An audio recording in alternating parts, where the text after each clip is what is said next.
Good afternoon, and welcome to another episode of Unscripted and Unchained RPG Review. I am Castlekeeper Bloodworth, and as you can see by the graphics, today's video is another character class spotlight. Today I'm going to be taking a look at the Ranger. So, the Ranger is a really iconic, initially like a prestige class, a class extension of the fighter. Um, and in older school Dungeons and Dragons, particularly in Advanced Dungeons and Dragons First Edition, the Ranger was truly a powerful character, one that takes a long time to level up, but one that really does pack a punch with both their special abilities, their obviously their class abilities, and then the fact that they can specialize in weapons, and then they have their favored enemy that they can choose, and you could put a composite bow in a ranger's hand um, that has a fairly good both strength and dexterity, and then against their favored enemy, and they become a literal sniper with incredible precision and and just one shot multi hit die creatures within their favored enemies list as well. So they are extremely powerful in AD&D First Edition. I'm assuming, because I've never played one in Second Edition, and I have less experience with Second Edition than I do with AD&D First Edition. And then I hear a lot of grimacing, if you will, to put a visual to a sound. Um, but I do hear a lot of grimacing and griping about Rangers in Fifth Edition. So I'm glad that I'm coming up on this particular character class, because it is a fairly common class in the games that I run. There's almost always someone running a Ranger. Um, and so wanted to take a look at how Castles and Crusades handles the Ranger class. So without further ado, let's jump right into that here. So I am going to shift views here. So the Ranger. The Ranger is a strength-based character class. Every king, prince, general, or mercenary captain needs specialized warriors whose skills go beyond sword and shield. It is knowledge of a foe, including their strengths and weaknesses, movements, encampments, and intentions, that is often vital to defeating an enemy. A ranger specializes in gathering this information and often fulfills this need for a prince and the king for Prince and King, sorry. Rangers are also inspired by causes or creeds, whether noble or ignoble, to battle enemies along the frontiers of their civilization, keeping in abeyance the vile depredations of evil marauders or mean beasts. They spend their lives in the trackless wastes and wilderness of the world, traveling barren escarpments and dense forests in search of their foe, while studying, tracking, and gaining an intimate knowledge of their manners and ways. And so there we have a image of a ranger. The ranger occasionally finds employment with a lord baron or other leader, and is usually commissioned uh, guard large tracts of land against interlopers, or to serve as a scout for large armies. As often, rangers have committed themselves to a forsaken, bloody, yet noble cause, defending civilization at all costs against those creatures that would overrun them. The willingness of most rangers to take extreme measures in this defense ostracizes them from their more urbane brethren. Often waylaying and combating these enemies alone or in small groups, with or without the knowledge or permission of their liege lords, the ranger can be driven by a cause greater than that of feudal loyalty. These brave and stalwart souls often live lonely and brutal lives far from the places they deem worthy of their protection. This isolation occasions skepticism and distrust from those who benefit from their vigilance. The ranger is a warrior skilled at combating particular creatures which pose the greatest threats to the lands they protect. They have honed their skills at combating these foes through years of constant surveillance and combat, their knowledge extending well beyond fighting their enemies. Rangers can track their enemies, speak their tongues when possible, and learn their ways. The rangers' distance from cities and towns requires them to be dependent upon the land for sustenance, and excellent outdoorsmen are capable of living off land others may find barren or empty. Rangers are found in the service of many disparate types of people and causes, whether good or evil, lawful or chaotic. Knowledge of subterfuge and combat prowess are not restricted to those who are of noble nature, and some are desperate outlaws confounding local authorities and merchants alike. The Rangers' ability in combat is renowned. They take up armor and shield to stride stone battlements and fight alongside the best of warriors. However, a ranger's true expertise lies elsewhere and requires skill of a nature wholly unknown to others. Hunting, interdiction, escape, and evasion are often the ranger's most powerful weapon. Compound this with a ranger's focus on their foe's weakness, and it makes them a truly fearsome enemy. Rangers must be able to move quickly through a variety of terrains. Heavy or bulky armor can seriously impair mobility, and some restrictions apply to the armor types available for use by rangers. The ranger may utilize any medium shield or helmet. However, the use of any shield larger than a medium shield or the wearer of a helmet larger than a normal helmet may limit mobility and restrict the use of the abilities as the castle keeper deems fit. So, their abilities: Combat Marauder. Rangers possess an extraordinary ability to combat their common foes, humanoids and giants, due to intense training and study of their enemies' fighting techniques. When fighting humanoids, bugbears, gnolls, goblins, hobgoblins, kobolds, orcs, and the like, or giants, ogres, and the like, a ranger inflicts extra damage. This damage bonus is a +1 at first level, with an additional +1 gained every level beyond first. For example, a 5th level ranger would inflict an additional 5 hit points of damage for each successful hit against a humanoid or giant. Wow, that is huge. All right, that is a huge, huge bonus. Wearing armor other than those allowed reduces the ranger's mobility and swiftness of arms such that he cannot effectively use this ability. So they lose their combat marauder ability in armor that is restricted to them. Conceal, which is dexterity based. Rangers can conceal themselves extremely well in wilderness areas. With a successful dexterity check, rangers can camouflage themselves so well as to be unnoticeable by most passersby. Rangers cannot conceal themselves and move silently at the same time until they reach level 5th.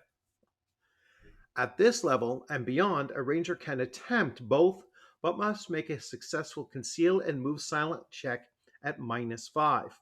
In this case, movement is reduced to 1/4 the normal movement rate. Rangers cannot conceal themselves if being observed, even casually, before the conceal check is attempted. If the observer is momentarily distracted, the ranger can attempt to use this ability. While the observer averts its attention, the character can attempt to get to a hiding place of some kind. The attribute check, however, is still at a -10 penalty because the character has to move quickly to the hiding place. This cannot be used if the armor other than those allowed or worn. Delay neutralize poison, which is based on wisdom. A knowledge of flora and fauna enables the ranger to identify dangerous toxins and their symptoms, and rangers can apply remedies to slow or even nullify their effects. I'm not going to read through this whole thing here. Just looking and glancing for a little bit more focus needed. If the delay poison roll exceeds the total score needed for success by 6 or more, then the ranger has successfully neutralized the poison in the victim. All right, so um, it's usually delaying it, but if they exceed the number by 6, then they've actually neutralized it. Moving silently is a dexterity based. So, moving silently, dexterity, the ranger is able to move silently in wilderness areas with a successful dexterity check. The ranger can move up to one half their character's normal speed at no penalty. At more than one half, up to the character's full speed, the character suffers a -5 penalty. Uh, it's practically impossible, -20, to move silently while running or charging. Rangers cannot perform this ability indoors. See concealment above for the information on moving silently while attempting to conceal oneself, and it is void if they're wearing armor, not permitted. Scale, dexterity. With this ability, rangers can climb and scale typical natural slopes and inclines, such as steep but rocky hillsides. No attribute check is needed to scale such surfaces. Additionally, this extraordinary ability allows a ranger to climb up or down or across a dangerous natural slope or inverted incline that others find impossible to climb. When doing so, a ranger moves at one half the character's speed. A failed scale check means that the character makes no progress. A check that fails by 5 or more means the character falls from the currently attained height and must suffer falling damage. In both situations above, nothing can be carried in the ranger's hands while climbing. Also, the ability cannot be used if they're wearing armors outside of their requirement or allowance. Traps, wisdom based. A ranger is able to detect and build simple traps in a wilderness environment. When passing within 25 feet of a wilderness trap, a ranger is entitled to an attribute check to spot it. When actively searching for traps, the ranger receives a +2 bonus to the check. It takes one round to locate a trap in a 5 by 5 foot area, or 1 minute spent searching to locate a trap in a 25 by 25 foot area.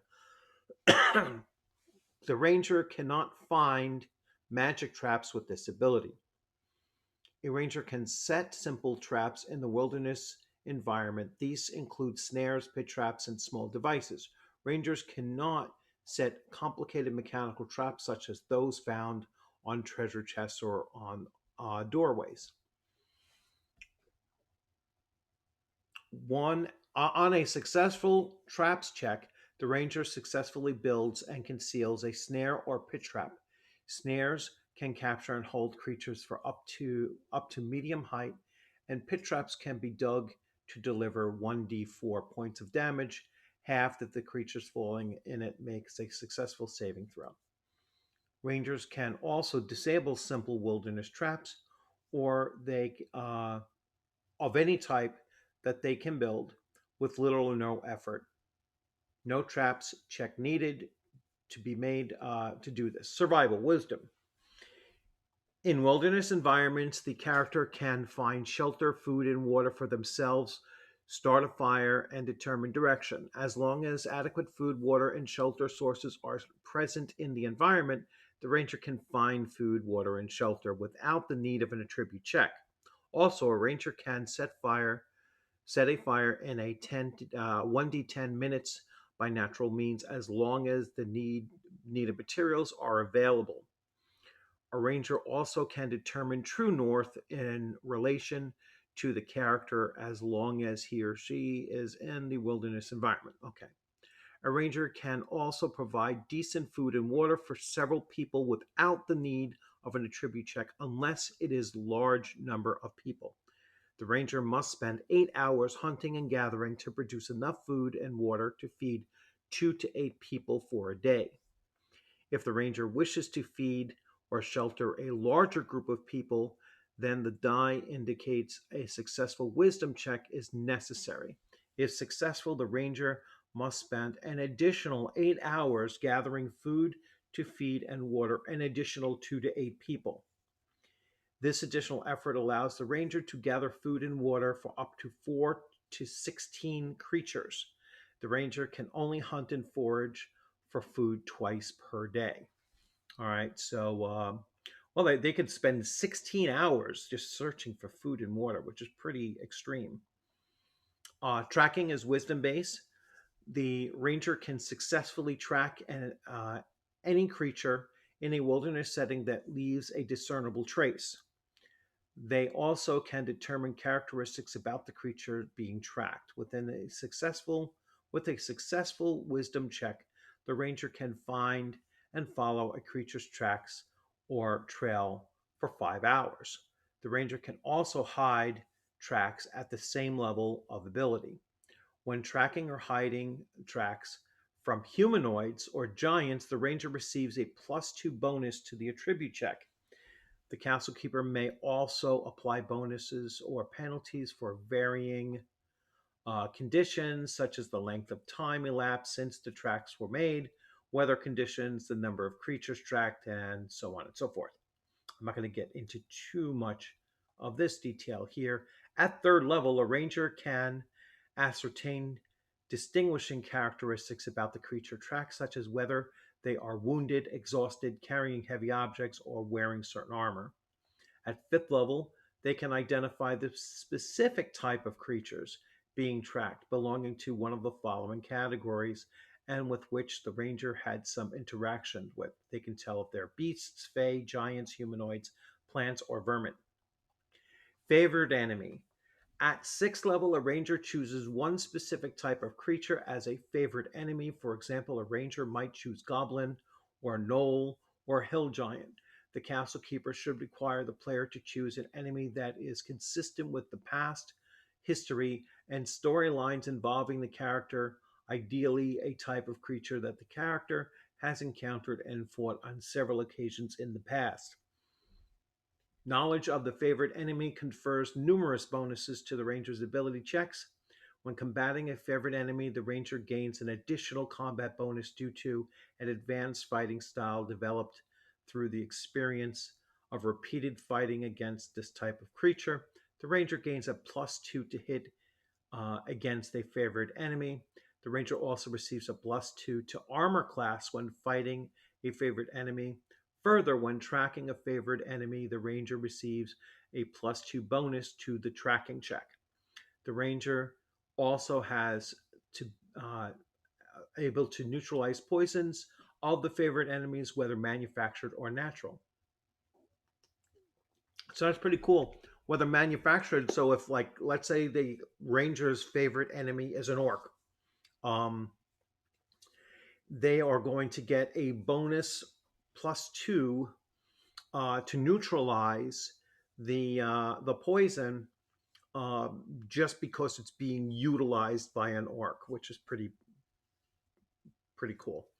The combat bonuses of this ability cannot be used if armors other than those that are allowed are worn. All right, so even favored enemy can't be fully utilized unless it is unless the ranger is wearing permissible armor.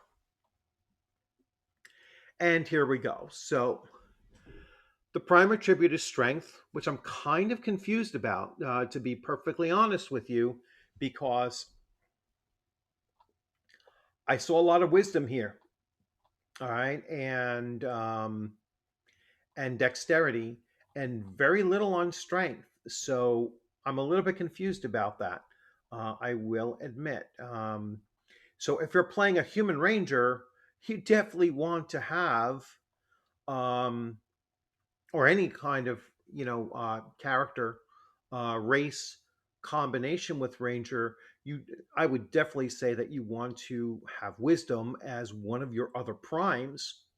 And if you're a human, you can obviously go with your strength, which is the class based, and then dexterity and wisdom, and you will be the ideal ranger for that purpose. All right, so we have their prime attribute is strength. Their hit die is D10. Any alignment, any weapon, armor, breastplates, chainmail, hauberk, and shield, a core boil. I don't know what that is. Greek ensemble, leather, chain coif, leather coat, padded ringmail, scale mail, or studded armor. Studded leather armor is permissible. As always, their basic to hit does not kick in until second level, as are most fighter subclasses, and then it goes one for one there and beyond. All right, so there we have the Ranger, and once again, I just come across this one oddity, I would call it, of strength being their primary attribute. So there you have the Ranger. Once again, a very versatile and pretty powerful character class to play. Once you start combining up all of those special abilities that they have, and then hit sixth level and have their favored enemy on top of that, provided they're wearing the right kind of armor, which you could see was a pretty large selection of armor that they can wear without interfering with their abilities. And if you're playing one with at least wisdom, I would say as one of your other prime abilities or tributes, and then if you are a human, you pick up dexterity along the way. You're going to be pretty well rounded and pretty advantaged in wilderness combat and other wilderness situations, and invaluable to the rest of the party in those kinds of circumstances. So I think it's really, again, it's a powerful class. I mean, it's not a simple class, and I will go back to one thing real quick, and let's see so I want to go back and take a look just as a question. So 2701 becomes second level, and let's compare that really fast to fighter, just so I have an idea. Uh, this, by the way, is the player's handbook that I'm utilizing for this. This was the newest release in free PDF from Troll Lord Games that you can get, and so I recommend doing it. So 2701 is second level for a ranger, and let's see where the fighter falls. Um, just to be 2001. All right, so 700 experience points more um, in order to level up a ranger. I just wanted to double check that real quick and see. So yeah, it still follows through that rangers do take a longer time to level up than their typical fighter counterparts. The other difference that you see here from regular D&D or AD&D is that they don't have the alignment restriction. They can use any weapon. They can be of any alignment. So that's also fairly different, and something that I think might prove challenging, or at least like really interesting, to play like an evil aligned ranger. That would be kind of curious to see how that would work out. Um, Imagine their favorite enemy. Could be elves or dwarves or whatever, depending on their where they're located at, and so that would be an interesting thing to see that at play as well. So I hope you like this video. As always, if you haven't subscribed, please consider subscribing. If you have any questions or comments, please leave them in the questions or comments stage.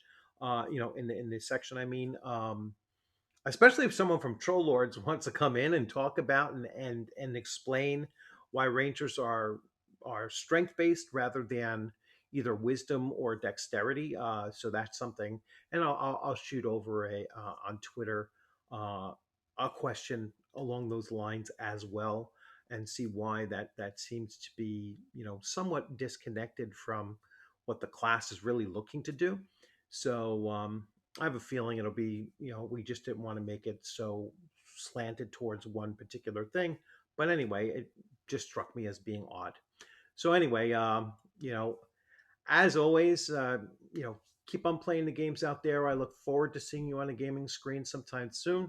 With all the conventions coming up, in the next couple of months, I'm certainly looking forward to going to ShireCon in Connecticut in September, October. I believe it's in September, and definitely considering running Castles and Crusades there as well as some other games that I'm messing around with. I'm probably going to run 3 games at the next convention that I go to, and Castles and Crusades is certainly one of them that I am leaning towards actually running. So, um, as always, keep on, enjoy the rest of your week. We're now practically in the summertime, I believe. We're past Memorial Day weekend, so I think it's almost officially summertime, if I'm not mistaken. And just looking forward to some good weather months ahead, and that will also facilitate travel and going to some of these conventions. So really looking forward to hitting up some other gaming conventions. As you can see, the last one I went to was, gosh, I can't find the site. um, was Rising Phoenix Games Convention. I loved it. It was awesome time. And so actually the next game that I'm going to do a video for was the first time I played that was at that convention. So looking forward to talking about Weird Frontiers for DCC in an upcoming video, probably within the next 12 to 24 hours. That one will be up.